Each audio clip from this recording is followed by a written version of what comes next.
નમસ્કાર દર્શક મિત્રો, આરટીવી ન્યૂઝમાં આપ સૌનું હાર્દિક સ્વાગત છે। આણંદ જિલ્લાના બોરસદ તાલુકાના દેહમી મુકામે રાધાકૃષ્ણ પાર્ક ખાતે સ્પર્શ ફાઉન્ડેશન દ્વારા તૃતીય સમૂહ લગ્ન યોજાયો।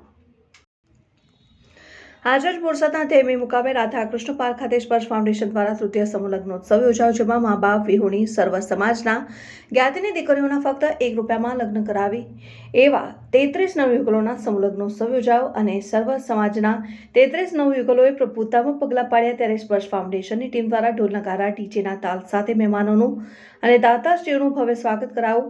ત્યારબાદ પધારેલ મહેમાનોને શ્રીરામ લલાની પ્રતિમા આપી ફૂલના હારથી ભવ્ય સ્વાગત કરી સન્માન કરવામાં આવ્યું।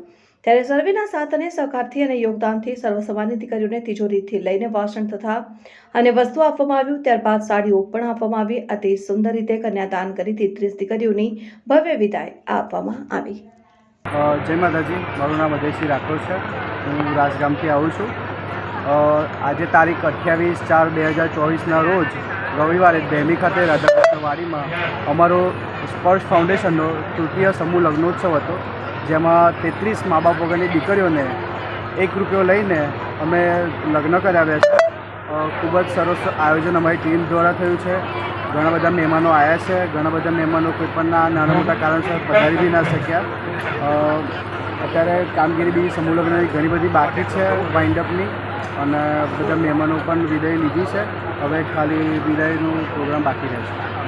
જી, મારું નામ છે કરણસિંહ સોલંકી અને હું સ્પર્શ ફાઉન્ડેશનનો સભ્ય છું। આજરોજ 28/4/2024ના રોજ સમૂહ લગ્ન, આ અમારો તૃતીય સમૂહ લગ્ન હતો।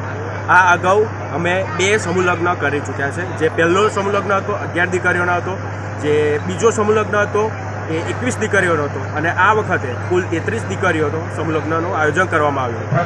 જે આ દીકરીઓ છે જેના મા બાપ નથી કે જેની પરિસ્થિતિ નથી, એવી દીકરીઓનું અને સમૂહ લગ્નનું આયોજન કરવામાં આવ્યું।